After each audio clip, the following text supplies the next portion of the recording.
Next saris అండి. So మనకి ప్లెయిన్కి checks pattern వచ్చేసి టర్జల్స్ ఇచ్చారు. సో ప్లెయిన్ మీద మనకి బ్లౌజ్ వచ్చేసి విత్ చికెన్ వర్క్. సో ఈ విధంగా బ్లౌజ్ అనేది ఇచ్చారు. సో ఇది మనకి బ్లౌజ్ అండ్ ఇందులో కలర్స్ కూడా ఉన్నాయి. సో మంచి మంచి కలర్స్ అయితే వచ్చాయి.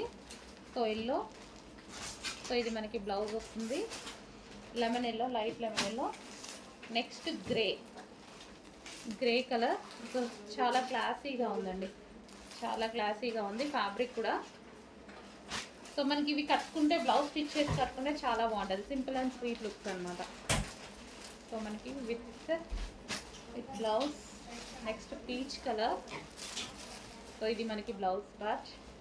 బ్లౌజ్ మీద వర్క్ కూడా వచ్చింది చూడండి, బ్లౌజ్ మీద వర్క్ కూడా వచ్చింది. సో నెక్స్ట్ కలర్ రీజనబుల్లో ఉన్నాయి, ప్రైజెస్ కూడా చాలా రీజనబుల్లో ఉన్నాయి. ఇవి చెక్ చేసి కొంచెం కష్టపడి చేయండి.